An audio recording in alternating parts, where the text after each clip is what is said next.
శ్రీనివాస్ చౌదరి గారు, ఈ పొన్నవోలు సుధాకర్ రెడ్డి గత ప్రభుత్వ హయాంలో అడిషనల్ అడ్వకేట్ జనరల్ అనుకుంటా ఆయన చేసింది. ఆయన జగన్మోహన్ రెడ్డి గారి పట్ల తనకున్నటువంటి స్వామి భక్తిని బహిరంగ అనేక సందర్భాల్లో ఆయన ప్రదర్శించారు. ఆయన ఏమో ఎక్కడ దాచుకోలేదు. అయితే ఇప్పటివరకు సరే ఆయనకేదో ఆ పదవి ఇచ్చారు కాబట్టి, లేకపోతే ఎప్పటి నుంచో ఉన్నటువంటి అసోసియేషను అట్లాగే మనకి అనుకున్నాం.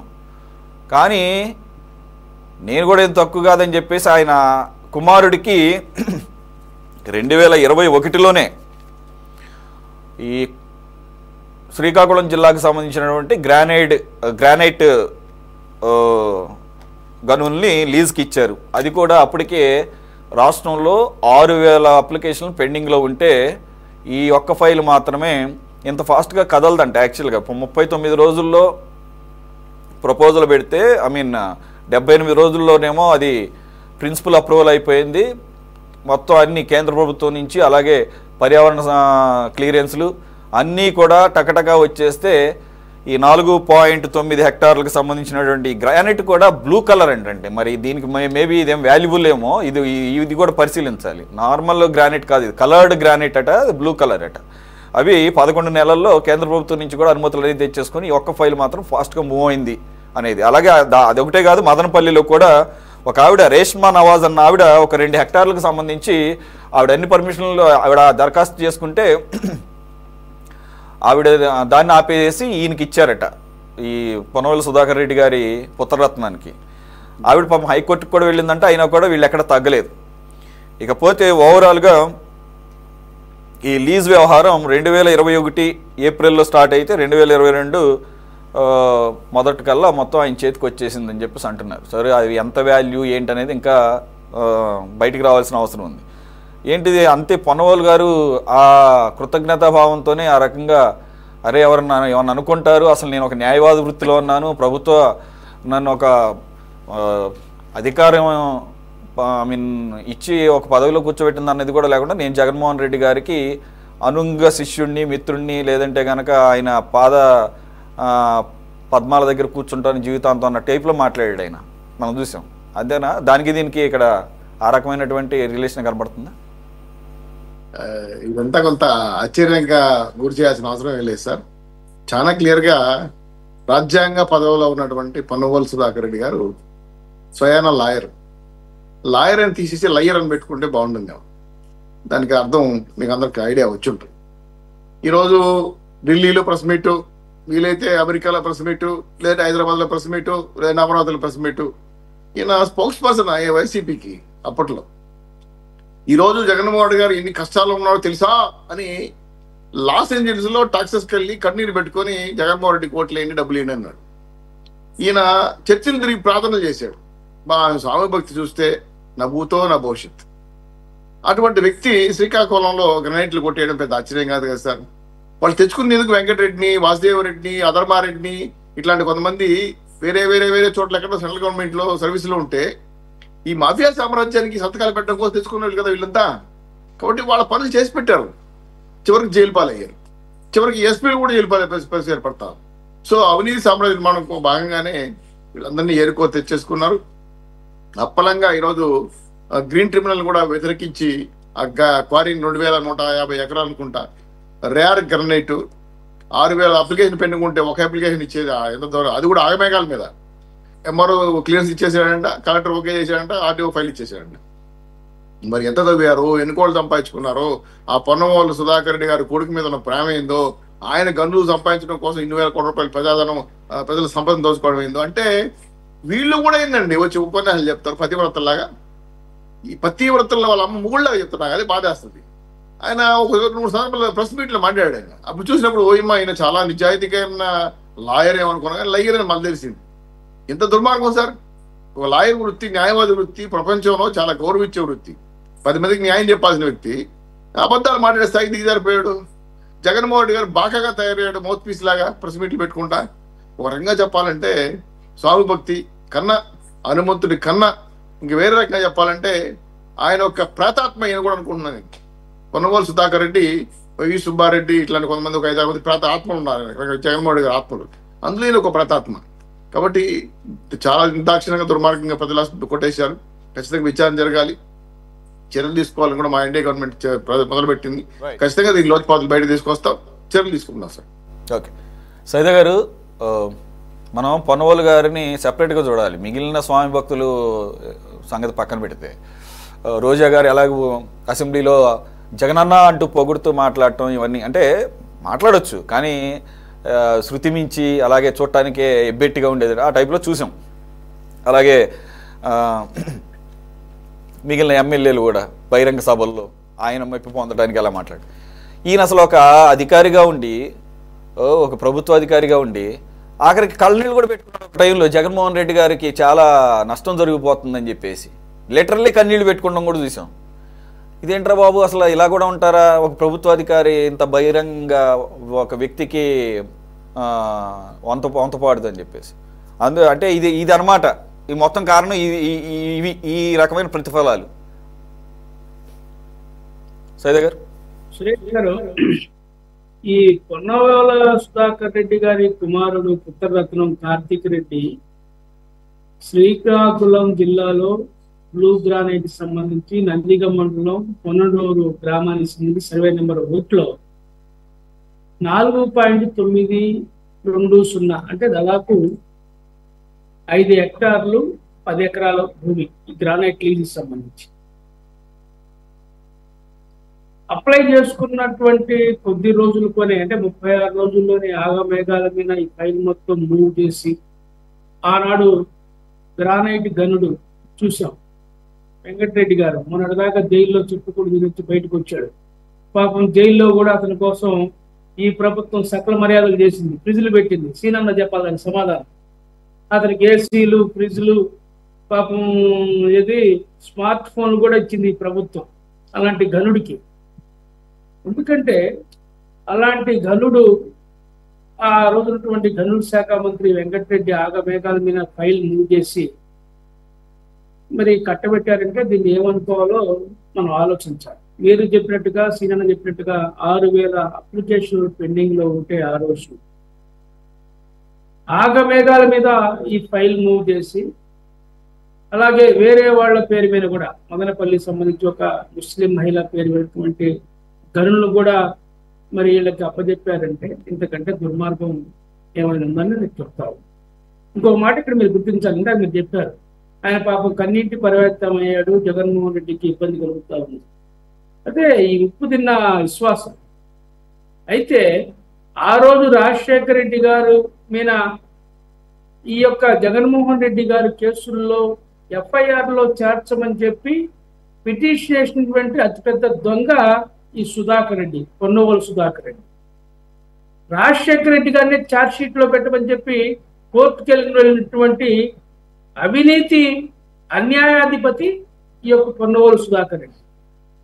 ఇంకా అలాంటి తండ్రికి అలాంటి కొడుకు పుట్టక ఎవరు పుడతారండి? మీరు ఆలోచన చేయండి. రాజశేఖర రెడ్డి గారే నిన్నే FIRలో చేర్చమని ఛార్జ్ షీట్ లో పెట్టమని మరి కోర్టుకు వెళ్ళినటువంటి వ్యక్తి మరి ఇంత చేయక ఇంకేం చేస్తాడు? నిజంగా మీరు గమనించాలా, మా ప్రకాశం జిల్లాలో చేమకుర్తి గెలాక్సీ గ్రానైట్ కంపెనీలు ఈ 5 సంవత్సరాల కాలంలో ఏ విధంగా విధ్వంసానికి గురయ్యా మీరు చూశారు. అనేక మంది మీద కేసులు పెట్టి క్వారీలు స్వాధీనం చేసుకొని క్వారీలు మూసేసి చూసాం. ఈరోజు రాష్ట్ర విద్యుత్ శాఖ మంత్రి గొట్టిపాటి రవి క్వారీల మీద కొన్ని వందల కోట్లు, దాదాపు 636 కోట్లు మరి పెనాల్టీలు వేసి మీరు పెనాల్టీ కడతారా, మేము క్వారీలు లీజులు క్యాన్సిల్ చేయమంటారా, లేకపోతే మీరు పార్టీ మారుతారా అని చెప్పి ఏదించి మరి ఏ విధంగా ఇబ్బందులు పెట్టారో చూసాం. ఆయన క్వారీలు మొత్తం కూడా మూసేసుకున్నాడు మొన్నటి వరకు. ఆయన కోర్టుకు వెళ్ళి మరి అనుమతులు తెచ్చుకున్నటువంటి పరిస్థితి. మరోపక్క మాజీ మంత్రి మరి సిద్ధ రాఘవరావు వాళ్ళ కుటుంబ సభ్యులు వాళ్ళ అన్నదమ్ములందరూ కూడా ఈ గ్రానైట్ వ్యాపారం చేస్తారు. వీళ్ళ వేధింపులు తాళలేక పార్టీకి, తెలుగుదేశం పార్టీకి రాజీనామా చేసి మరి వాళ్ళు వైసీపీలో మరి తలదాచుకున్నటువంటి పరిస్థితులు. ఎందుకంటే కొన్ని వందల ఫ్యాక్టరీలు మూతపడిపోయాయి ఈ 5 సంవత్సరాల కాలంలో. ఏ విధంగా ఎక్కడ దొరికితే అక్కడ గుంజేసుకున్నటువంటి పరిస్థితి. మనం ఈ యొక్క కార్తీక్ రెడ్డి కూడా పొన్నవోలు సుధాకర్ రెడ్డి కుమారుడు మరి ఆగమేఘాల మీద ఈ యొక్క శ్రీకాకుళం బ్లూ గ్రానైట్ సంబంధించి 10 ఎకరాలు, దాదాపు 5 హెక్టార్ల భూమిని మరి ఆగమేఘమైన లీజుకి ఇచ్చారంటే మనం దీన్ని పెద్దగా లెక్కేసుకోవాల్సిన పని కూడా లేదు. ఎందుకంటే ఆ రోజు అవినీతికి ఏది అనర్హం అన్నట్టుగా శ్రీశ్రీ గారు చెప్తారు. సబ్బు బిల్ల, అగ్గిపుల్ల, కవిత్వానికి ఏది అనర్హం అన్నట్టుగా వీళ్ళ అవినీతికి ఇసుక, అలాగే గ్రానైట్, అలాగే మద్యం, మనం చూసుకుంటా పోతే గ్రావెల్, అన్ని కూడా భూమి ఆకాశం మొత్తం వీళ్ళు అవినీతి సామ్రాజ్యాలలో వీళ్ళు మరి ఉన్నటువంటి పరిస్థితి మనం చూసాం. కాబట్టి మేము ఒకటే కోరుతా ఉన్నాం, ప్రభుత్వం ఇప్పటికైనా అప్పుడు ఏదైతే అవినీతికి అక్రమాలకు పాల్పడి లీజులకి ఇచ్చారో ఆ యొక్క లీజులన్నీ కూడా క్యాన్సిల్ చేయాలని చెప్పి కాంగ్రెస్ పార్టీ తరఫున డిమాండ్ చేస్తా ఉన్నాం. అలాగే ఉన్నటువంటి ఎన్డీఏ కూటమి డబుల్ ఇంజిన్ సర్కార్ కూడా మరి బడే భాయ్ చోట భాయ్ ఇన్వాల్వ్ కాకుండా ఈ రాష్ట్రంలో ఉన్నటువంటి నాయకులు ఈ మైనింగ్ సంబంధించినటువంటి లీజులను కూడా క్యాన్సిల్ చేయించాలని చెప్పి మేము కాంగ్రెస్ తరఫున కోరుతా ఉన్నాం. అలాగే ఈ రాష్ట్ర ప్రభుత్వానికి కూడా మరి అవినీతి పరులకి జైల్లో ఫ్రిడ్జ్లు, లేకపోతే ఏసీలు, సెల్ ఫోన్లు ఇవ్వద్దని కూడా కోరుకుంటూ ఉన్నాం. Okay sir. కృష్ణానీల్ గారు, ఏంటి సార్ ఇది కొత్తగా ఈరోజు బయటకు వచ్చింది? అంటే పొన్నవోలు గారిది మొన్నటి వరకు ఆయన ఒక లాయర్గా జగన్మోహన్ రెడ్డి గారికి బాగా కావాల్సిన వ్యక్తిగా మాత్రమే మనకు తెలుసు. ఆయన కుమారుడి ద్వారా ఆయన కూడా అవినీతిలో, అంటే అవినీతి అనటానికి లేదు, ఇక్కడ ఏం జరిగిందనే తెలియాలి. అసలు మైనింగ్ జరిగిందా, వర్క్ స్టార్ట్ అయిందా, అక్కడ అసలు ఏముంది, ఎంత వాల్యూ అది. కానీ ఇక్కడ ప్రాథమికంగా అర్థమవుతుంది ఏంటంటే 6000 అప్లికేషన్లు రాష్ట్రం అంతా, 600 అప్లికేషన్లు ఒక్కరికి కావలి పరిధిలో, ఇది కావలి కదా, అది శ్రీకాకుళం పరిధిలో ఆ ఏరియాలో 600 అప్లికేషన్స్ పెండింగ్లో ఉన్నాయి. అంటే ఈయన ఒక్క ఫైల్ మాత్రమే ఫాస్ట్ ట్రాక్లో మూవ్ అయిందని చెప్పేసి ఆరోపణ. ఎలా చూడాలి సార్ ఇది? సురేష్ గారు, ఇక్కడ వైఎస్ఆర్ కాంగ్రెస్ పార్టీ ప్రభుత్వంలో ఎప్పుడైతే జగన్మోహన్ రెడ్డికి వాళ్ళ నాన్న చేసినటువంటి పాలన సమయంలో ఆయన బాగా ట్రైనింగ్ అయి ఉన్నారు జగన్మోహన్ రెడ్డి. రాజశేఖర రెడ్డి 2004లో అధికారంలోకి వచ్చిన తర్వాత ఆయన కరప్షన్ని ఇంకొక లెవెల్కి తీసుకెళ్ళిపోయాడు. ఏంటి అని అంటే భూమి లోపల ఉండేటువంటి ఖనిజాలని మనం దోచుకున్నా దాన్ని ఏం చేసినా జనం ఏం పట్టించుకోరు. జనానికి కావాల్సిన 1, 2 ఏదో పథకాలు ఇస్తే సరిపోతే ఆ లోపల ఏమైనా దోచేసుకోవచ్చు అనేటువంటి దాని మీద ఆయన చేసినటువంటి ఓబులోపం దగ్గర నుంచి ఇవన్నీ కూడా మనకు తెలిసినాయి. ఇప్పుడు జగన్మోహన్ రెడ్డి అవన్నీ అబ్జర్వ్ చేశాడు. అబ్జర్వ్ చేసినారు. ఇప్పుడు అధికారంలోకి వచ్చినారు జగన్మోహన్ రెడ్డి ముఖ్యమంత్రి అయిన తర్వాత మైనింగ్ మొత్తం నాకు తెలిసి అయితే జగన్మోహన్ రెడ్డి, అదేవిధంగా పెద్దిరెడ్డి రామచంద్రారెడ్డి, వీళ్ళిద్దరు తప్ప మైనింగ్ సంబంధించినటువంటి విషయాల్లో మిగతా వాళ్ళకైతే అది సెంట్రలైజ్డ్గా మైనింగ్ వర్క్ అయితే మాత్రం కొన్ని బాధ్యతలు కొన్ని చోట్ల పెద్దిరెడ్డికి ఇచ్చారు. మ్యాక్సిమం జగన్మోహన్ రెడ్డికి సంబంధించినటువంటి వాళ్ళ అనుయాయులే ఉన్నటువంటి పరిస్థితి ఉంది. వాళ్ళలో అలాంటి కరప్షన్కి సంబంధించినటువంటి దాంట్లో ఈ రోజున పొన్నవోలు సుధాకర్ రెడ్డి కూడా కేవలం మాత్రం ప్రభుత్వానికి సంబంధించినటువంటి న్యాయవాది మాత్రమే కాదు, ప్రభుత్వం తరఫున ఈ కరప్షన్లో కూడా భాగస్వామి అయ్యారు అనేటువంటి ఆరోపణ ఇప్పుడు దీంట్లో కనపడుతున్నటువంటి మాట. వైఎస్ఆర్ కాంగ్రెస్ పార్టీ ప్రభుత్వంలో మంచి జరిగిందనో, ఇలాంటి మైనింగ్ సంబంధించిన కుంభకోణాలు జరగలేదనో చెప్పే సాహసం ఎవరు చేయరు. ఈ వైఎస్ఆర్ కాంగ్రెస్ పార్టీ వాళ్ళు కూడా ఇప్పుడు డిబేట్లు వచ్చేవాళ్ళు కూడా అంత గట్టిగా చెప్పలేనటువంటి పరిస్థితి ఉంది. పాపం అప్పుడు ఉండేటువంటి నాయకులు ఎవరికి కూడా అలాంటి వాటిలో భాగస్వామ్యం లేదు. నేను అనుకుంటాను, నా అభిప్రాయం అయితే ఇది, నేనే పొన్నవోలు సుధాకర్ రెడ్డి ఏదో మంచోడు అవివేని సర్టిఫికేట్ ఇవ్వను, కానీ పొన్నవోలు సుధాకర్ రెడ్డి వాళ్ళ అబ్బాయి కూడా ఏమన్నా దీంట్లో ఒక బినామీ ఏమోనని నాకు డౌట్. నాకు అసలు అంత అవకాశం ఇస్తారా అని నా అనుమానం. ఏదో నీకు కావాల్సిన కేసులు ఇస్తాం, ఎన్ని ఇస్తాం, మీ ఓడిని ఇక్కడ పేరు పెట్టుకోమని మేము చేసుకుంటాం అని జనరల్ గా రాజకీయాల్లో ఇలా ఉంటాయి కాబట్టి నేను అనుకుంటున్నా. అలాంటి ఇప్పుడు అయినా ఫేస్ చేయాల్సిందే, వాళ్ళ అబ్బాయి పేరుతో అవి ఉన్నాయి కాబట్టి ఎందుకు వచ్చింది ఏంటి అనేది ఫేస్ చేయాల్సినటువంటి అంశమే. ఇంకొక డౌట్ ఏంటంటే, నాకు ఉత్తరాంధ్రకు సంబంధించినటువంటి విషయంలో వైఎస్ఆర్ కాంగ్రెస్ పార్టీ ప్రభుత్వంలో లాటరైట్ మైనింగ్ పేరుతో వైవి సుబ్బారెడ్డి కుమారుడికి సంబంధించినటువంటి కొన్ని సంస్థల కొన్ని కంపెనీల పేరుతో లాటరైట్ మైనింగ్ పేరుతో బాక్సైట్ కూడా తవ్వటానికి కొన్ని ప్రయోగాలు చేశారు, అలాంటి ప్రయత్నాలు కూడా చేశారు అనేటువంటిది ఒక సమాచారం. ఇప్పుడు వాటి మీద కూడా ఇప్పుడు కూటమి ప్రభుత్వం ఒకసారి దృష్టి సారించాలి.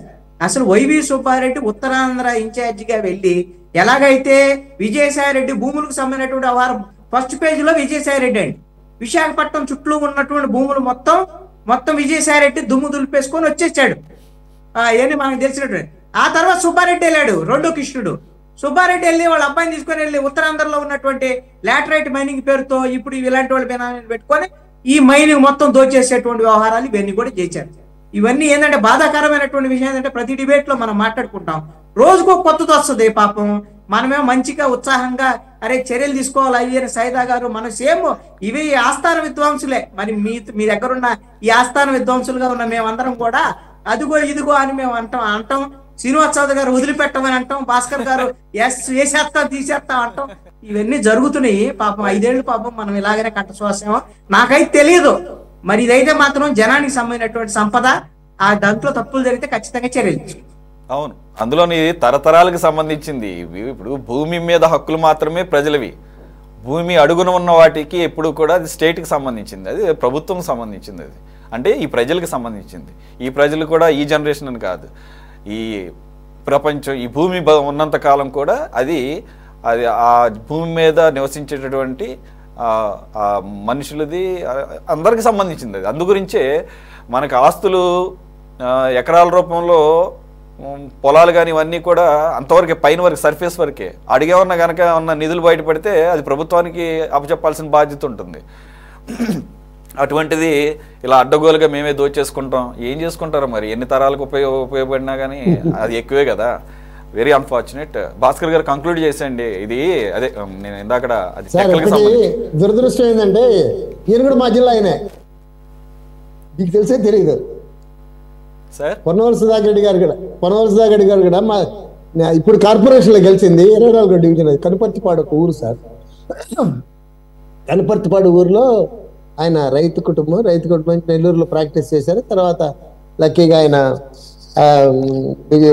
జగన్మోహన్ రెడ్డి గారు కేసు వాదించు ఆయన పైకి పోవడం ఏం తెలిసిందే మీకు సార్. నేనేమంటానంటే అసలు జగన్మోహన్ రెడ్డి ప్రభుత్వంలో ఇందాక శ్రీనివాస్ గారు చెప్పారు స్టార్టింగ్లో ఒక 5-6 మంది 5-6 ఆర్థిక పరంగా డబ్బులు వచ్చే సంస్థల్ని హ్యాండ్ ఓవర్ చేసుకున్నారు సార్. ఇందాక ఇప్పుడు ఒక కృష్ణాంగ గారు చెప్పారు చూసారా, వీరి పేరే ఉంటుందేమో, అసలు వెనకాల ఇంకొక శక్తి ఏమైనా ఉంటుందేమో అని చెప్పి, అది కూడా కరెక్ట్ పాయింట్ ఆయన చెప్పింది కూడా, దాన్ని కూడా ఆలోచించాల్సిన విషయమే. అయితే నేనేమంటానంటే సార్ ఈ విధంగా ఉన్న పళంగా సార్ పద్ధతులు పాడు 6000 అప్లికేషన్లు ఉన్నాయి, టెక్కిల్లో 600 అప్లికేషన్లు ఉన్నాయి, ఇవన్నీ పక్కన పెట్టేసాడు సార్. ఇవన్నీ వద్దు, మాకు కావాల్సిన వాడికి అనుమతి వచ్చిందా లేదా, ఇదే మా టార్గెట్. ఏంటంటే మా గవర్నమెంట్ టార్గెట్ మేము అనుకున్నోడికి మేము చెప్పినోడికి కాగితం ప్రభుత్వం నుంచి అధికారికంగా వచ్చిందా లేదా, ఇదే టార్గెట్, ఇంకా వేరే టార్గెటే లేదు. అయితే జగన్మోహన్ రెడ్డి డబ్బు వచ్చిన సంపదతోటి తర్వాత అప్పులు చేసి జనానికి ఇచ్చేస్తున్నాను కదా, నేను 9 స్కీములు పెట్టాను కదా, నన్ను ఇంకెవరు అడుగుతారు, ఇది ఆయన కాన్సెప్ట్. అయితే ప్రజలు సరైన తెలివిగా నిర్ణయం చేశారనుకోండి వేరే విషయం. నేనేమంటానండి సార్, ఇదంతా కూడా దీంట్లో not only Sudhakar Reddy, not only Vijayasai Reddy కాదు సార్, దీని వెనకాల అసలు ఆయన ఉన్నాడు సార్. అసలు ఆయన లేకుండా ఏది జరగదు సార్. ఇంత పెద్ద ఇప్పుడు శ్రీకాకుళంలో గ్రానైట్ దీని చూసారా, పేరుకేమో 12.5 ఎకరా, 4 ఎకరాల 98 సెంట్లు సంథింగ్, 4 ఎకరాల 98 సెంట్లు 12 ఒక హెక్టార్ వచ్చి 2.5 ఎకరా సార్, 12.5 ఎకరా వస్తుంది. పేరుకు 12.5 ఎకరా సార్. ఆ 12.5 ఎకరా పేరుతోటి చుట్టూ ఒక 40-50 ఎకరాలు కొట్టేస్తారు. ఎందుకంటే ఈ పేరుతోటి ఎక్స్పోర్ట్ చేసుకుంటారు, కాగితం కావాలి కదా, ఎక్స్పోర్ట్ చేసుకుంటారు. ఎస్ భాస్కర్ గారు మీరు చెప్పింది నిజమే. మనం ఓబులాపురం మైనింగ్ కేసుల్లో కూడా ఇదే జరిగింది. అసలు పర్మిషన్, తవ్వకాల పర్మిషన్ ఏమో ఒక చోట. ఇంకో మాట సార్, శ్రేష్ గారు ఒక మాట రాసి మాట, పేరేమో ఒక దగ్గర ఉంటుంది సార్. మీకు ఎక్కడైతే వాళ్ళకి కావాల్సిన ముడి సరుకు దొరుకుతుందో, విలువైన సరుకు దొరుకుతుందో అక్కడ డిగ్ చేస్తారు, అక్కడ తవ్వకాలు చేస్తారు. ఇదంతా పేరు మీద పర్మిషన్ ఏమో ఈ నందిగ మండలంలో బొసనాయపల్లి ఆ పల్లి పేరు మీద ఉంటుంది. ఇదంతా సార్ ఇది విల్ఫుల్ గా ఉద్దేశపూర్వకంగా చేసే సురేష్ గారు. ఇది పోయిన ప్రభుత్వంలో ప్రతి విషయంలో కూడా లిక్కర్ దగ్గర నుంచి, గ్రానైట్ దగ్గర నుంచి, శాండ్ దగ్గర నుంచి ప్రతి దాంట్లో వాళ్ళు 5-6 మంది, ఈ 5-6 మంది వీళ్ళు సంపాదించుకున్నట్టుగా పోయిన ప్రభుత్వంలో ఎవరు సంపాదించుకోలేదు. అయితే వీళ్ళు 10% వాళ్ళే, 90% ఆయన అసలు ఆయన ఉన్నాడు. మీకు తెలుసు. ఎనివే చూద్దాం. ఇప్పుడు పొన్నవోలు సుధాకర్ రెడ్డి గారు మాట్లాడితే మీడియా ముందుకు వస్తారు కదా. ఈ రోజు దీనికి సార్ మీకు తెలిసే ఉంటుంది. సారీ, ఆవిడ వైఎస్ఆర్సీపీ పార్టీకి ప్రధాన కార్యదర్శి. అవునవును, అదే నేనంటున్నా. ఇప్పుడు ప్రధాన కార్యదర్శి గతంలో ఆ ప్రభుత్వం తరపున అయితే ఒక మాట సార్, ప్రధాన కార్యదర్శి కాకముందే ఆయన ఢిల్లీకి పోయి ప్రెస్ కాన్ఫరెన్స్ పెట్టాడు, హైదరాబాద్ పోయి ప్రెస్ కాన్ఫరెన్స్ పెట్టాడు, విజయవాడలో ప్రెస్ కాన్ఫరెన్స్ పెట్టాడు. ఆయన జగన్మోహన్ రెడ్డి గారిని అడిషనల్ అడ్వకేట్ జనరల్ గా ఆయన వ్యవహారం చాలా శృతి మించి అసలు పరిధి దాటి వ్యవహరించారు, చూసాం. అదే అంటున్నా, ప్రతి విషయానికి ఆయన మీడియా ముందుకు వస్తాడు కదా. ఇప్పుడు వాళ్ళ ప్రభుత్వం అధికారం పోగానే ఆయనకి ఏకంగా పార్టీలో ప్రధాన కార్యదర్శి పదవి ఇచ్చారు కదా. ఆ రకంగా అయినా దాన్ని దృష్టిలో పెట్టుకుని అయినా రేపు మీడియా ముందుకు వచ్చి ఆయన ఏం మాట్లాడతాడో విందాం. థ్యాంక్స్ ఫర్ జాయినింగ్ భాస్కర్ గారు, కృష్ణాంజనేయులు గారు, సైదా గారు అండ్ శ్రీనివాస్ చౌదరి గారు. ఇది వాళ్ళ టాప్ డిబేట్. మరో అంశంతో మళ్ళీ కలుద్దాం. Stay tune to city 24.